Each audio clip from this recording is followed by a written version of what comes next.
Welcome back. I'm speaking today with Representative Pete Nielsen from District 22 over in Elmore and Boise counties. Yes. And I'm also speaking with Chris Pentico, who is also from that area. And Pete is a state legislator in his fourth term. And Chris is a GOP legislative chair for District 22 and vice chair for the Central Committee in Elmore County. During the break, Representative Nielsen, we were talking about the fact that security in public places, when you have security hired to keep the peace or to keep things secure, that there are different settings under which that's done. In a courthouse, when we go into the county courthouse, we have to check our belongings, almost like going to the airport. Whereas in the legislature, people have pretty easy access to their representatives, as you believe they should, so that they can talk to their bosses, so to speak. The people can come in and talk to their representatives, and the representatives can talk to the people who hired them. So let's pursue the point that you were making during the break. Well, thank you, Elizabeth. For instance, when you go to a county courthouse, of course, they've got the metal detectors and et cetera and things like that, and the security there is a lot more strict than it is when you're going into the Capitol Annex or the Capitol building in the future, or into the Bora building where the executive offices are, because the people need to be able to come and go fairly easy so they can communicate with those who represent them. And we want to be able to communicate with these people, and there has to be an atmosphere of calmness, so to speak, but also an atmosphere that you're welcome, so to speak. Do you see what I'm saying? You bet. Well, in order to accomplish that, then I'm sure there are rules and regulations to help that atmosphere prevail in the public places such as the Capitol Annex or the Bora building or those other places, because people need to feel welcome to be able to come and talk to their elected representatives, regardless whether it's in the House, Senate, or the executive branch. And that's the attitude that needs to prevail. Now, it's true that some things could happen that would cause the security folks there to raise an eyebrow maybe, or to be more on alert to any particular individuals, and that may be the case once in a while. And I'm sure that they have little conversations between themselves to take care of those things so that they're on alert for these possibilities. However, there still has to be that atmosphere of you're welcome. Sure. And in Chris's case, there was never any violation of that I observed personally. And in fact, the comment that I was told was used was that he may make some people uncomfortable. And as we were talking during the break, if somebody comes, whenever anybody goes into the Senate or House hearing rooms to hear a certain piece of legislation, if they're speaking for or against it, somebody's probably going to feel uncomfortable. Well, there's no question about it that if you're asked questions and it's difficult for you to speak your piece relaxed, and I haven't had a problem with that most of the time. I can just speak it out because I want the people to know how I feel.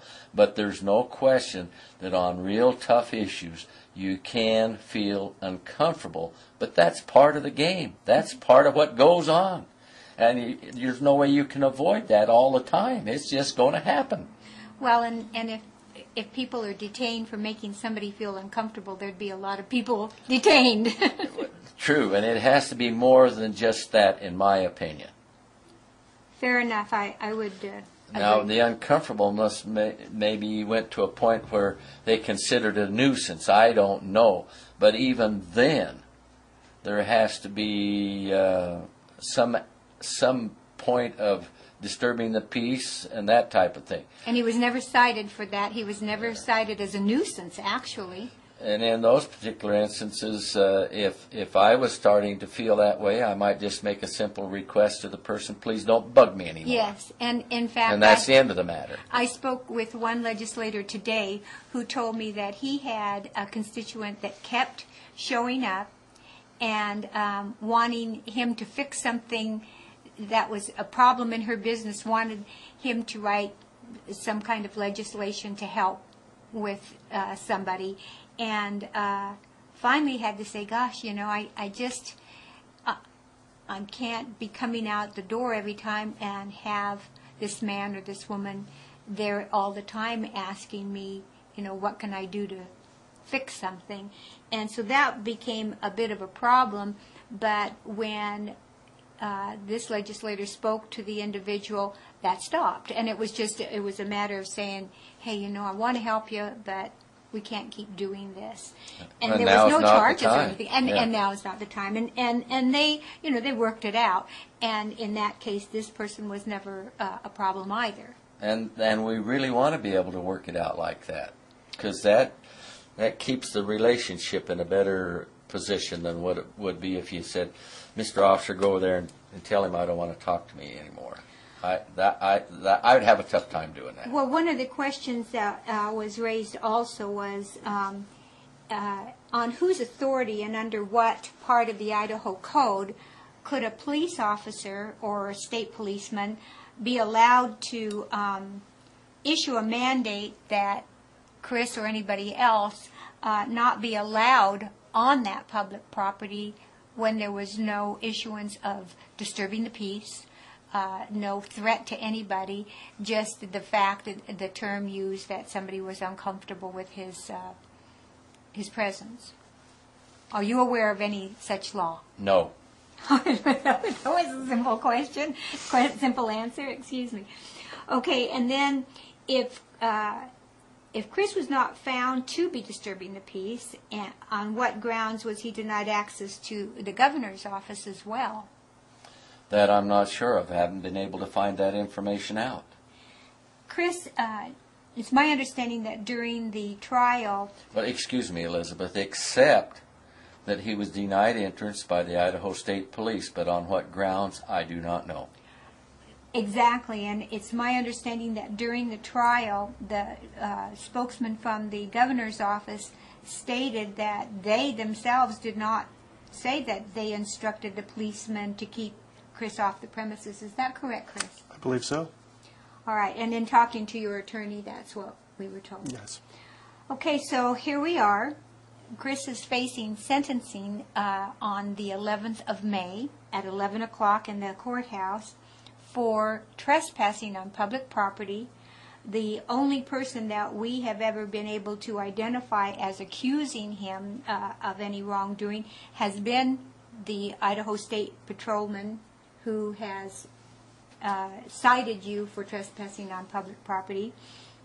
Now, when you were on the sidewalk on the corner of State and 8th, it's my understanding that the same patrolman pulled up, honked his horn. You kind of, acknowledged that he was there, and then, according to him, he motioned you to stop, and he exited the car, and then told you that you had been trespassing on public property and handcuffed you.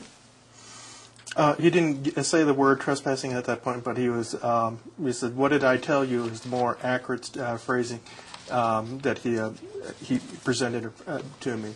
And he put me in handcuffs and had me sit on the front of his car.